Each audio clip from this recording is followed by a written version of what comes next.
Correcto. Muy bien, muchas gracias. Bien, en, en la historia, desde el punto de vista histórico, en la filosofía, que llamamos occidental, que es en la que nuestra escuela, la escuela de la Universidad de Costa Rica, básicamente es a la escuela o a la tradición a la que básicamente se suscribe la escuela, reconoce como Grecia, a Grecia más bien como el inicio de, de esta tradición y de esta herencia que tenemos, ¿verdad?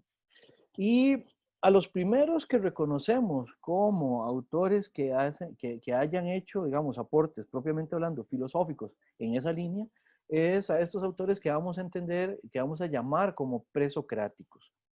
Son muchos más que los 4 que vamos a ver en el curso.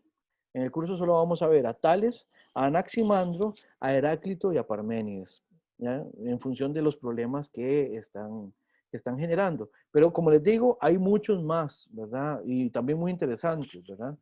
Pero bueno, vamos a ver eso.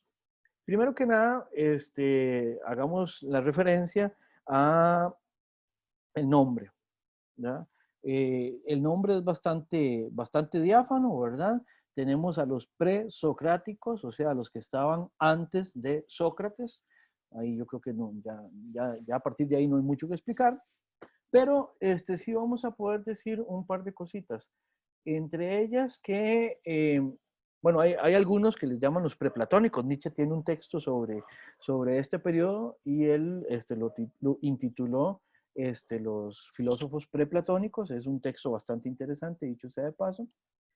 Eh, los presocráticos son quienes están antes de Sócrates, pero no solo, por esto no lo entendamos solamente en el sentido temporal, cronológico, de que existieron antes, que es un criterio, digamos, y efectivamente se cumple de que son autores que históricamente existieron, vivieron antes que Sócrates, al cual refiere el nombre, pero también son anteriores en el sentido temático. Con Sócrates tenemos un punto de inflexión en el cual las preocupaciones que reconocemos como filosóficas tienen un giro. Ahorita vamos a ver en qué consiste este giro, ¿verdad? Los filósofos, insisto, que vamos a ver en el curso son estos 4. Bueno, aquí Tales es el único que está directamente identificado. Acá tenemos la pintura de Anaximandro que hace Rafael en Renacimiento. Esta es una escultura de Heráclito. Verán que está llorando, después veremos por qué. Y este señor que está aquí abajo es Parménides.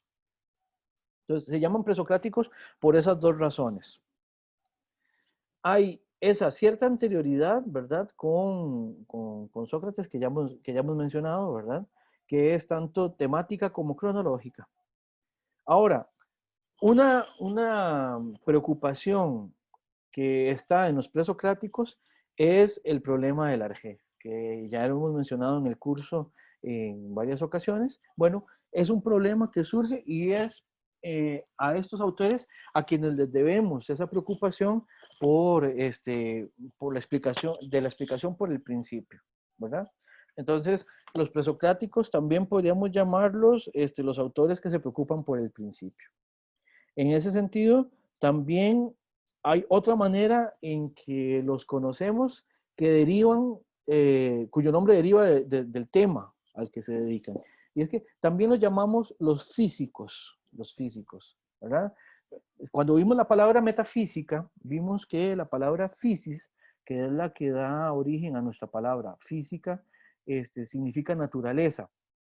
Bueno, la preocupación por el principio, por el arjé, que hemos visto ya en clase, es en última instancia una preocupación por explicar la naturaleza. Entendida esta, tanto en general como la naturaleza, eso que todavía hoy referimos como la naturaleza, o de manera también más particularizada, entendida como la naturaleza de las cosas. Vamos a ver, básicamente la preocupación de qué es lo que hace que las cosas sean como son y se relacionen o incurran en las relaciones que incurren de la manera en que lo hacen o que tengan las características que tienen, etcétera, etcétera. Bueno, esas preocupaciones surgen con estos autores que llamamos físicos, ¿verdad? Y es fascinante, digamos, la preocupación tal como ellos la retoman, es impresionante, digamos, ver lo significativo que es el el gesto histórico de preocuparse por dar una explicación tal como ellos la están dando, ¿verdad? O sea, es un punto, eh, vamos, es importantísimo, digamos, el giro que da la reflexión sobre el mundo, sobre las cosas y sobre nosotros mismos a partir de esta manera de referirse a las cosas es fundamental. Bueno, también y también por eso está en un curso de primera filosofía, ¿verdad? De filosofía primera, ¿verdad? La búsqueda del fundamento y de esas últimas explicaciones, ¿verdad? Eso es importante. Otro nombre con el que conocemos a algunos presocráticos, no a todos, pero sí a algunos es, los conocemos como milesios o como jonios, dependiendo de dónde vengan o haciendo referencia a su lugar de origen. Los milesios son los que vienen de Mileto, que es una zona en Grecia antigua, y los jonios, pues también son los que vienen de Jonia, ¿ya? De hecho, aquí tienen un mapa a donde pueden ver, esto es, bueno, este mapa a mí me encantó cuando lo encontré. Precisamente Profe, ustedes pueden ver, sí, ya, un momentito, acá ustedes pueden ver, ¿verdad? De dónde viene cada uno de estos autores y lo pueden ubicar ahí. Perdón, por favor, ¿quién quería hablar? yo, era una preguntita nada más de la diapositiva anterior. Es que hay una palabra que no sé si no escuché o no puse atención en esa parte, o no sé si se refirió a esa, perifuseus. Ah, ok, sí, Fuseo. claro. Sí, sí. De hecho, aquí lo que tenemos, sí, perdón, debí ponerlo también en la transliteración. Aquí lo que dice es perifíceos, ¿ya? Aquí lo que tenemos es la palabra física, physis, también, pero en el caso específico de cómo se escribiría, digamos, es precisamente esto que dice aquí arriba, sobre la naturaleza, ¿ya? Perifíceos es una preposición y la palabra physis. Simplemente es por lo siguiente. A casi todos los textos que tenemos de los presocráticos les han puesto este título.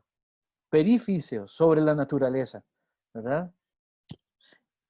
No es que todos hayan tenido un libro que se titulara así, sino que una vez que se fueron encontrando fragmentos de las obras de los presocráticos, decían, sí, claro, este es otro autor que está con las mismas preocupaciones. Entonces, otra vez, ahí va Heráclito y ese texto, entonces le vamos a poner perificios, ¿ya?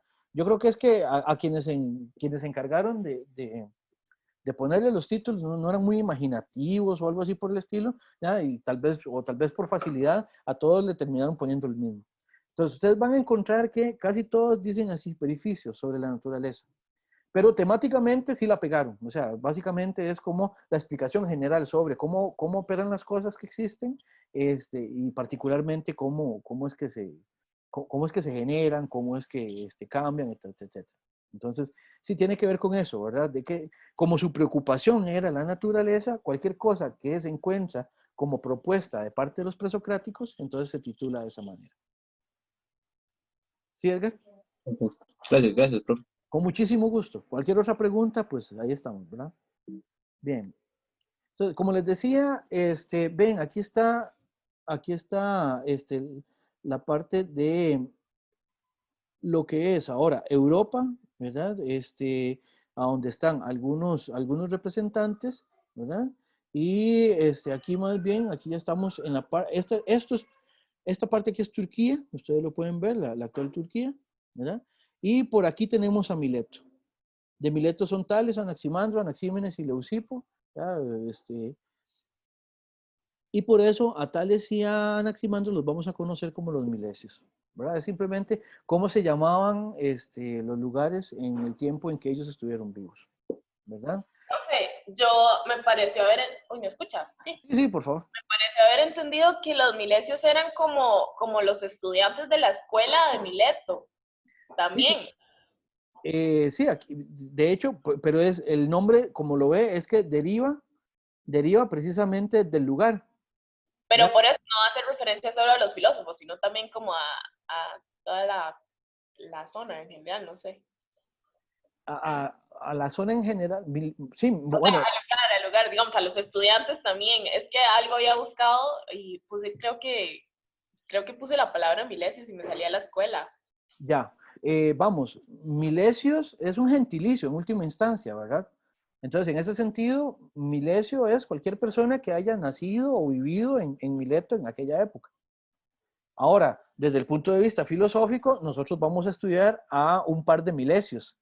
Y sí, las escuelas las escuelas milesias son las que estaban allí. Entonces, es simplemente eso, ¿verdad? Tanto milesio como jonio son ambos gentilicios. Ese es el punto. No sé si con eso le respondo, Amanda. Sí, sí, gracias. Con todo gusto. Bien,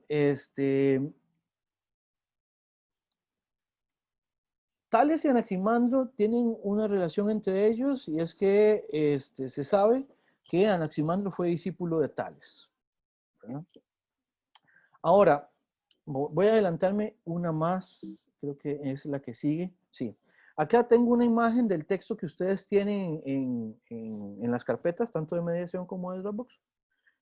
¿A dónde vamos a ver una cosa simplemente con los fragmentos y con las noticias de los presocráticos? ¿Qué quiere decir noticias sobre el pensamiento de Tales? Bueno, las noticias son referencias que se van a encontrar en otros autores, que son textos que no escribió directamente Tales, sino que son lo que hoy llamaríamos casi que citas o referencias a Tales que vienen de otros autores, ¿verdad? Por eso es que en este texto de Bernabé, ustedes lo van a ver, hay una sección que se llama noticias y hay otra sección que se llama fragmentos directamente. Y por eso cada noticia viene en la introducción o en la primera parte de los párrafos o de la referencia básicamente, viene el nombre de quién es el que hace la cita y en qué texto. Eso simplemente es una noción técnica para que tengan ahí esa diferenciación. Y además les tengo una noticia. De Tales solo tenemos noticias. De Tales no tenemos fragmentos directamente. O sea que el pensamiento de Tales, el pensamiento filosófico de Tales, se reconstruye a partir de lo que otras personas dijeron de él, ¿verdad? No tenemos directamente nada de sus escritos, sino que son, es pura fuente secundaria Tales. ¿Se entiende? Como Sócrates. Sí, con una diferencia. De Tales sí se sabe que haya producido cosas, ¿verdad? O sea, pero y de Sócrates sabemos que no escribió nada. Entonces, esa es la diferencia. De Sócrates no hay textos, porque él no escribió en ese sentido.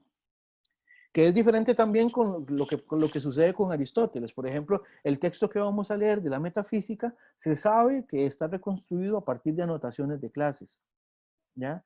No, no directamente de Aristóteles, pero eso lo vamos a ver luego. ¿Se entiende? Bien, Señor. cuando vemos en relación con Anaximandro, aquí nada más, tenemos tanto fragmentos como noticias. ¿Qué quiere decir esto? Que tenemos esta cosita que está aquí, estos 6 fragmentitos, es lo que se ha podido rescatar directamente de Anaximandro. Obviamente comprenderán que las noticias son fundamentales, son importantísimas para poder entender y para poder saber y conocer las propuestas de estos autores. Bien, habiendo dicho eso, entonces, hay que decir algo. Tales es el que a Tales lo reconocemos como el primer filósofo, ¿verdad? En nuestra tradición occidental ya uno también puede discutir si había otras corrientes filosóficas en otros lugares del mundo. Ya eso de alguna manera lo tocamos en la primera semana. Tales fue una persona que hizo aportes en varias áreas, no solo en filosofía, también es conocido por sus aportes en matemáticas, ¿verdad? Y con Tales lo que tenemos es que propuso que hay un principio a partir del cual se explican todas las demás cosas, que es el agua. Ok, vamos a ver qué significa esto. El arjé, mediante el cual Tales va a explicar todas las demás cosas, es un elemento primordial, más básico que el cual no existe nada. Y Tales lo que va a ver es que es el agua. Hay quienes explican a propósito de que muy probablemente las circunstancias de vida de Tales lo hizo observar hacia el mundo y ellos como están rodeados de, como es muy costero el asunto y como el agua es muy importante y como se ven muchos los procesos del agua y la sedimentación que ocurre en los litorales y todo este tipo de cosas, de ahí hay quienes dicen, muy probablemente Tales haya sacado la intuición de que el agua es el fundamento a partir del cual se pueden explicar las demás cosas. ¿Qué es lo importante de esto? Bueno, que hay un paso explicativo que está anclado en la observación, trata de explicar los fenómenos observables, pero no se queda en ellos, da un paso más allá de la observación, y este paso es lo que llamamos abstracción. Se separa de lo meramente observable para explicar mediante una propuesta que de suyo no es observable, ¿ya? Y por medio de ella, por medio de esta propuesta, explicar los fenómenos de los cuales sí tenemos experiencia. Eso, por sencillo que nos parezca la explicación de Tales de que todo es agua, o de que todo surge del agua, por sencillo que sea, es explicativamente, desde el punto de vista de las teorías explicativas del mundo, científicas, filosóficas, es un paso enorme, enorme. Ahora, vean que también se pone en relación con otras explicaciones que había en la época, en relación con lo siguiente. En la época se seguía, bueno, y todavía, se sigue explicando todo en función, por ejemplo, de divinidades.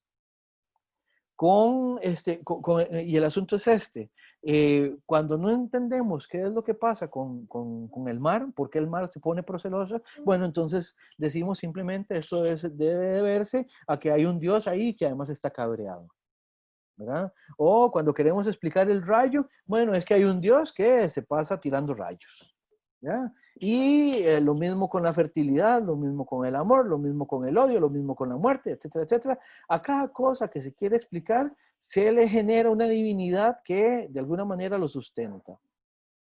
Bueno, esta explicación lo que recurre es a un elemento no divino en el sentido, en el sentido teológico del término, ¿ya? Sino divino en el sentido, bueno, generalmente los presocráticos sostenían que el principio era divino, pero en el sentido de que es un principio fundamental, muy importante para la explicación de las demás cosas. Ahora, este paso mediante el cual vamos de la observación a la abstracción, sin tomar en cuenta también esa deriva religiosa o mitificante que tiene el indicarle a las cosas y a su causalidad una personalidad y la relación con una voluntad, es un paso importante para el surgimiento del pensamiento filosófico, y alguien como Benjamin Farrington, por ejemplo, dirá, y también es importante para el pensamiento científico. No sé si tienen alguna pregunta al respecto, alguna observación. El punto es, este paso que está dando Tales es fundamental. Ahora, ¿qué quiere decir Tales con que todo viene del agua? Bueno, tal como lo dice, que todo tiene origen en el agua. El agua también como elemento explicativo tiene una importancia en relación con la economía de la explicación, que tiene que ver con lo siguiente. Tenemos ahora un principio mediante el cual explicamos las demás cosas. Eso es, desde el punto de vista explicativo, mucho más sencillo de llevar a cabo explicativamente hablando, que, digamos, recurrir a un montón de principios, por ejemplo, como las divinidades, y a un montón de variables, como por ejemplo, las diferencias en sus voluntades, en sus temperamentos, etcétera, etcétera. ¿Ya? En ese sentido, la explicación es más económica.